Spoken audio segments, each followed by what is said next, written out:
Okay, imagine looking way, way into the future. Civilizations spanning not just planets, maybe not even just stars, but entire galaxies. How do you even begin to measure that kind of advancement? Yeah, it's a mind-boggling scale. For decades, we've sort of defaulted to the classic Kardashev scale, right? Judging societies purely by how much energy they use. It's clean, it's simple. It is, but does that really capture everything? Is energy, enough? Today, we're diving into something else, a newer idea, maybe a revolutionary one. It's called the Shannon Scale. And it pushes way beyond just energy. It starts asking us to think about, well, higher dimensions, consciousness, even ethics, when we talk about cosmic evolution. Exactly. And that's our mission for this deep dive. We want to unpack this really fascinating new scale. We'll look at its different levels, try to understand them, and explore what it might mean for how we see advancement out there in the cosmos. And maybe even for us, our own potential. Absolutely. And just so you know, this whole discussion is built on a really detailed paper. It's called the Shannon Scale, a dimensional framework for classifying civilizational advancement beyond the Kardashev model.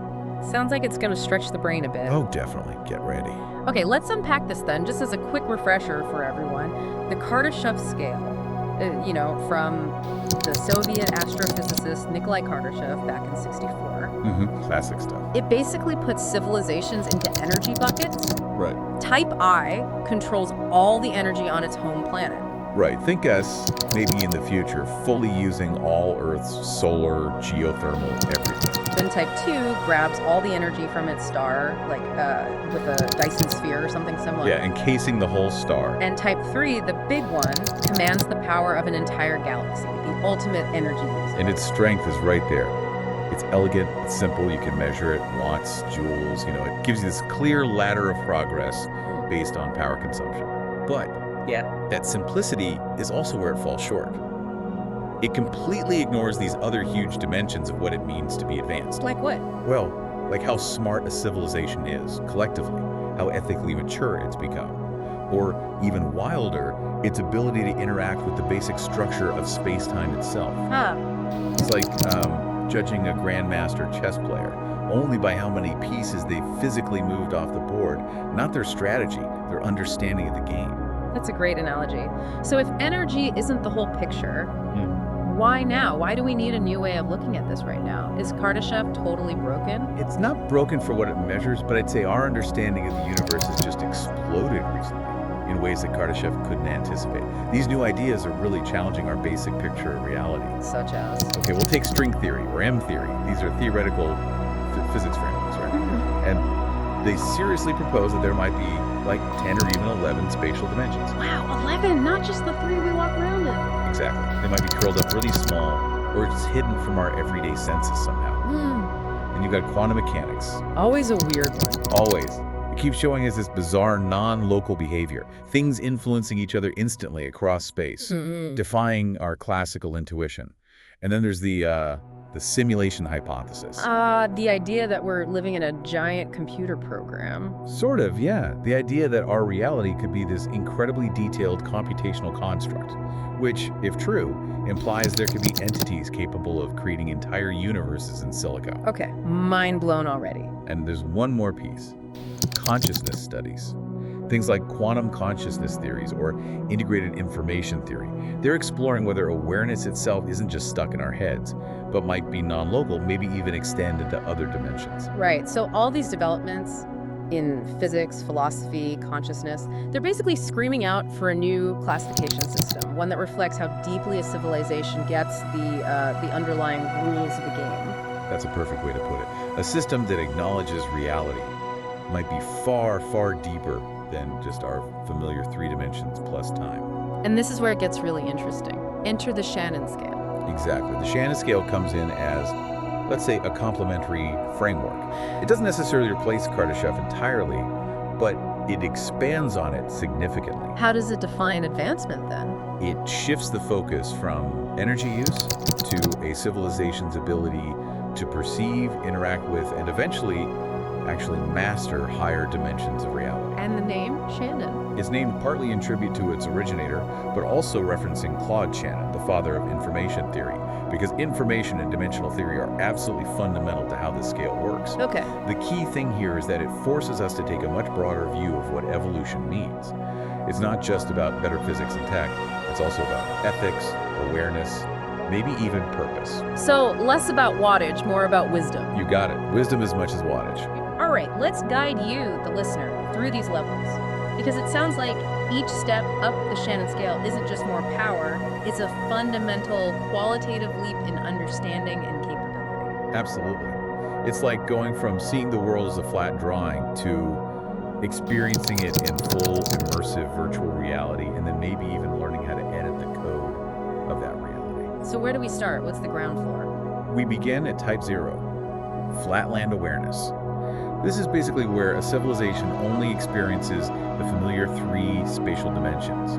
They have little to no concept of higher realities, let alone interaction with them. So, pretty much. For the most part, yeah. You could say we're kind of like dimensional flat earthers at this stage. It's a bit humbling when you think about it. Okay, what's the next step up? Type I, Theoretical Insight. Here, a civilization starts developing sophisticated mathematical models of extra dimensions.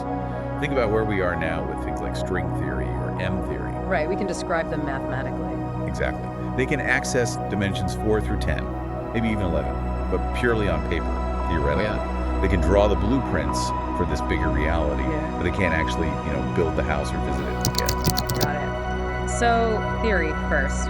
What's type 2? Type 2, Simulation Mastery. This is a really interesting step. At this stage, a civilization can actively explore higher dimensional environments, but they do it through incredibly advanced quantum simulations. So like a super advanced VR. Kind of. They can virtually access maybe up to 11 dimensions, explore their properties, see what they're like, but it's still within a simulated construct. They can't physically go there yet. And it's funny you mentioned VR, because some serious physicists today are genuinely exploring the idea that our own reality might be a simulation. Yeah, I've heard about that. Okay, type 3 must be where things get physical. Precisely. Type 3, dimensional interaction. It's a huge leap. Here, civilizations achieve partial physical control over higher dimensions. How? What does that look like? We're talking potential technologies like stable quantum wormholes, maybe advanced gravitational manipulation tools. This allows them to start physically accessing and maybe even nudging dimensions 4, 5, maybe 6. They're not just watching the higher dimensions anymore, they're starting to poke them. Wow, okay, that's already way out there. What's type 5? Type 5, dimensional navigation. Now we're talking full-on travel. Civilizations at this level can actually move across dimensions, perhaps for transport, imagine skipping across the universe, or maybe for computation, using higher dimensions to process information in ways we can't fathom. So hyperspace, wormhole travel becomes real. That's the idea. Accessing up to 11 dimensions for practical purposes, moving through the bulk, as physicists might say. Okay, that leaves the top, the absolute peak, type V. Type V, dimensional sovereignty. It's the ultimate level. A Type V civilization achieves full control over all dimensions, all timelines, potentially multiple universes. Full control. Full control. The paper describes such an entity as a kind of cosmic architect, or maybe even a universal origin entity. They're operating with 12 or possibly more dimensions under their complete command. It really reframes progress, doesn't it? It makes it sound like advancement is as much a spiritual or philosophical journey as a technological one. Absolutely.